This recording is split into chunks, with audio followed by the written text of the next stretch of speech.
Tampa Bay Buccaneers traveling to the Kansas City Chiefs for the Monday Night Football matchup this week. Buccaneers Super coming Bowl off of a rematch. tough, tough loss against the Falcons. I think that that's appropriate for me to be able to say that, even with Chris Godwin and Mike Evans not in the game. They felt like they could have won that one at home, Yeah. certainly, and they unfortunately came up short. Two out of the last, what was it? 2 out of the last 3 weeks, or was it 3 of the last 4 weeks? They lost the Atlanta Falcons. Not great, not ideal. Now they're going up against a team that is undefeated. You mentioned a little Super Bowl rematch here. Teams that know each other well, certainly from when Tom Brady was the quarterback. Now Baker Mayfield out there for the Buccaneers. What's the matchup that matters here for you, Carmen? I can't go anywhere else but the Bucks O line and the Chiefs D line, because we again, Patrick Mahomes, Andy Reid, they kind of grab a lot of the headlines. But I think the story of this season for the Kansas City Chiefs is this defense under Steve Spagnuolo, and then more specifically, Chiefs defensive line. Pass rushing, fourth ranked pass rushing grade, 81.1, 74.4 PFF grade overall. You've got Chris Jones, George Karlaftis, just 5 pressures behind Chris Jones. He's got 28 on the season, and they added Josh Uche. So I like, this is a team that is not just standing pat either, and that's why the Kansas City Chiefs are the Kansas City Chiefs. So that's just another person you're going to have to game plan for if you're the Tampa Bay offense. And this offensive line, they've been a good unit this year, honestly. Like they've been very solid. I believe like top 10, top 15 grades across the board for this Tampa Bay offensive line. But this is going to be one of the biggest, if not the biggest, tests of their season.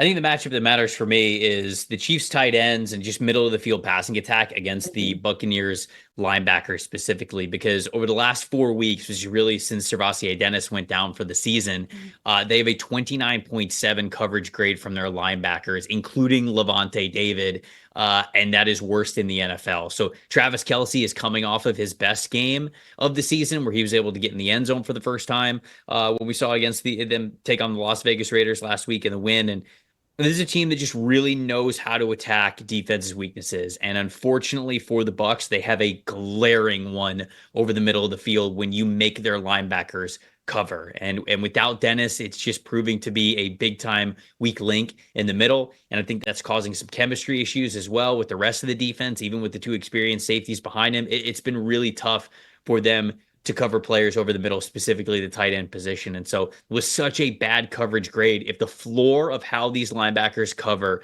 does not get higher in this game, it's just, I feel like, going to go as expected.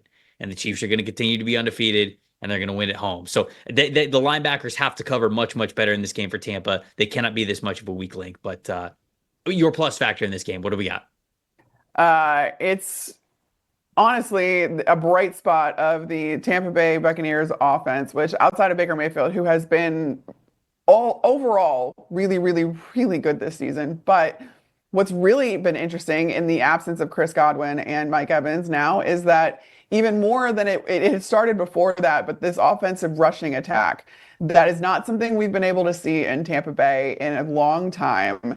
And you've got kind of this three-headed monster, 5.06 yards per play average on the ground between the three of them. That ranks sixth in the league. Look at God, Trev. Look at God when it comes to the Buccaneers having a true dynamic rushing attack. You used to pray for times like this. I used to pray for times like this, legitimately, Trev. And it's so good to see. And it's so unfortunate that it comes when it's really the Bucks now only option. I mean, you have Jalen McMillan and you have Trey Palmer that Baker Mayfield is going to have to get up to speed with, and he is a little bit, but leaning on this rushing attack, I actually feel good about it. But that's going to be the plus factor, and it's going to be how effective they are. And if they can kind of rotate those guys in and out, you're seeing Rachaad White kind of finally turn into that dual threat guy, because he's got 256 rushing yards, which is second on the team, but then he also has 3 receiving touchdowns. So this is something that he's a threat in both aspects of the offense, and between him and Bucky Irving, and then you've got Sean Tucker coming in certain packages and downs. I really, really enjoy watching the ground game in Tampa now, and I hope that that'll be enough to kind of keep this offense kind of well-rounded again, and give the Chiefs some questions that they're going to have to answer, because that defense is no joke.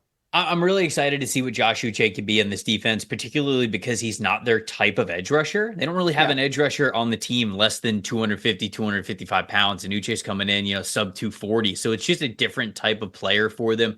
How Steve Spagnuolo is going to utilize that speed rusher element for him. And 2 out of the last 3 years, he's had a 19 plus pass rush win percentage, including this year. So I think that Uche and just his place in this offense is going to mean a lot. He's not my plus factor that I ended up choosing, but I wanted to make sure that I gave that a shout out. I think that certainly DeAndre Hopkins being on this team as well, I think is going to be a big deal as it continues to be throughout the remainder of this season. But the plus factor has to be Baker Mayfield. When you look at Mayfield, 5 games of 3+ passing touchdowns, it's the most in the NFL. 4 games of 300 yards passing, that's the most in the NFL. PFF passing grade, he's 13th. Red zone passing touchdowns, he's second. Now, of course, a lot of that is with Chris Godwin and Mike Evans in the building, but that just goes to show you how good of a year Baker Mayfield was having before those guys went down. And so to me, he is the ultimate X factor here, because if Mayfield continues to keep his foot on the gas and the chemistry with him and offensive coordinator Liam Cohen is still strong, this is not going to be a Bucs offense that you could just write off every single week, including in the passing game. So very curious to see what it looks like here on the road